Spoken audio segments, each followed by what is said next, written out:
nama aku Isti. Buat yang belum kenal aku, kenalin, nama aku Isti Amdayani, biasa dipanggil Isti. Aku adalah mahasiswa dari Universitas Hasanuddin, jurusan Sistem Informasi, Fakultas Matematika dan Ilmu Pengetahuan Alam. Di sini aku bakal ngejelasin tentang tipe-tipe sistem informasi manajemen. Nah, tipe-tipe sistem informasi manajemen dibagi menjadi 4. Yang pertama, sistem informasi akuntansi. Yang kedua, sistem informasi pemasaran. Yang ketiga, sistem informasi produksi.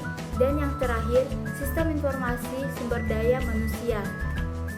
Yang pertama, sistem informasi akuntansi atau yang biasa disingkat dengan SIA adalah sebuah sistem yang mengumpulkan, menyimpan, dan mengelola data keuangan dan akuntansi yang digunakan oleh pengambil keputusan. Informasi akuntansi merupakan sistem yang umumnya berbasis komputer dan metode untuk melacak kegiatan akuntansi dalam hubungannya dengan sumber daya teknologi informasi. Nah, fungsi sistem informasi akuntansi dalam bisnis. Yang pertama, SIA merupakan sistem pengendali keuangan yang bertujuan supaya tidak terjadi kecurangan oleh pihak-pihak tertentu. Yang kedua, membuat serta mencatat data transaksi secara tepat dalam jurnal. Yang ketiga, SIA juga berfungsi untuk mengubah kumpulan data dalam bentuk informasi keuangan yang diperlukan perusahaan. Yang keempat, mengambil data yang dibutuhkan yang berasal dari beragam sumber dokumen. Dan yang terakhir, mengumpulkan segala macam data mengenai aktivitas bisnis perusahaan serta menyimpannya secara efektif serta efisien. Komponen dalam sistem informasi akuntansi. Yang pertama, ada manusia. Manusia merupakan pelaku utama untuk menjalankan sebuah sistem. Yang kedua, ada transaksi. Transaksi merupakan objek dari sistem informasi akuntansi sebagai sebuah inputan atau masukan, kemudian dikelola sehingga menjadi informasi yang utuh. Yang ketiga, ada dokumen. Dokumen adalah kumpulan file atau formulir yang digunakan untuk pencatatan pada saat melakukan transaksi. Yang keempat, ada peralatan. Peralatan adalah sarana atau suatu alat yang dimanfaatkan untuk melakukan kegiatan pencatatan pada sistem tersebut. Yang kelima, ada prosedur. Prosedur merupakan langkah atau tahapan dalam melaksanakan proses transaksi pada aktivitas perusahaan dan organisasi terkait. Yang keenam, ada basis data atau database. Nah, database ini merupakan tempat penyimpanan data yang telah dikategorikan berdasarkan jenis dan kapasitas sebuah informasi. Dan yang terakhir ada output.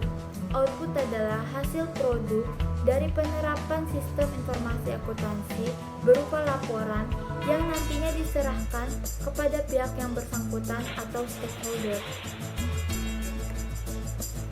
Sistem informasi pemasaran. Nah, ini adalah materi kita yang kedua. Pengertian umum dari sistem informasi pemasaran adalah salah satu sistem yang di dalamnya menganalisa dan juga mengukur informasi pemasaran yang dihimpun secara terus-menerus dari berbagai sumber perusahaan. Jenis-jenisnya yaitu ada 3. Yang pertama ada marketing intelligence atau informasi yang didapat dari lingkungan dan terus diserap ke dalam perusahaan. Yang kedua ada internal marketing information. Nah, ini adalah suatu informasi yang dihimpun dari dalam perusahaan. Dan yang terakhir ada marketing communication atau sistem yang diperoleh dari dalam perusahaan ke lingkungan perusahaan. Itulah jenis-jenis sistem informasi pemasaran. Selanjutnya ada fungsi sistem informasi pemasaran.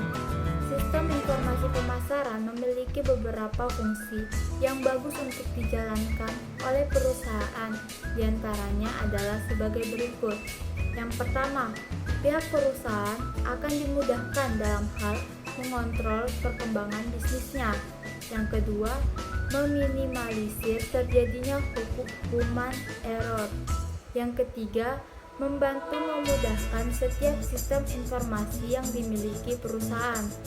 Yang keempat, membantu mempercepat informasi ketika ada kesalahan ataupun kekeliruan pada data.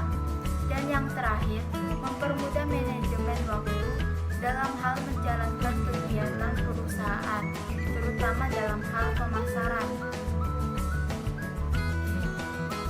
Baik, materi ketiga yaitu sistem informasi produksi. Sistem informasi produksi adalah suatu sistem berbasis komputer yang bekerja dalam hubungannya dengan sistem informasi fungsional lainnya untuk mendukung fungsi produksi yang meliputi seluruh kegiatan yang terkait dengan perencanaan dan pengendalian proses untuk memproduksi barang atau jasa. Ruang lingkup sistem informasi produksi meliputi rencana produksi, rencana tenaga kerja, rencana kebutuhan bahan baku, dan sistem pengendali produksi. Tujuan sistem informasi produksi yaitu digunakan dalam merencanakan atau monitoring dan mengontrol proses produksi yang terjadi sehingga lebih efisien, menghasilkan efisiensi proses produksi, kontrol kualitas yang ketat, serta menghasilkan produk yang lebih bagus, mengurangi biaya dari penggunaan berbagai inventarisasi dengan mendapatkan kontrol material yang baik, digunakan sebagai alat persaingan secara kompetitif antara organisasi bisnis. Materi yang terakhir yaitu sistem informasi sumber daya manusia. Sistem informasi sumber daya manusia atau yang biasa disingkat dengan sistem informasi SDM atau biasa lebih kita kenal dengan sistem HRIS adalah merupakan beragam aktivitas untuk mengelola administrasi HR menggunakan teknologi. Dalam hal ini menggunakan software ataupun aplikasi seperti Talenta, sehingga membuat aktivitas HR diproses secara lebih efisien. Dengan kata lain, sistem informasi SDM merupakan sebuah sistem untuk merangkap beberapa aktivitas yang bisa berhubungan dengan human resource, akuntansi, manajemen karyawan, kehadiran, hingga payroll.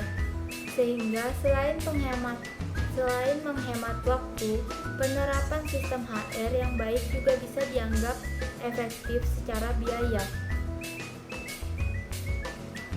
Fungsi sistem informasi SDM yang pertama yaitu pencatatan database karyawan secara lengkap seperti tanggal lahir, informasi kontak, status keluarga, dan lain sebagainya.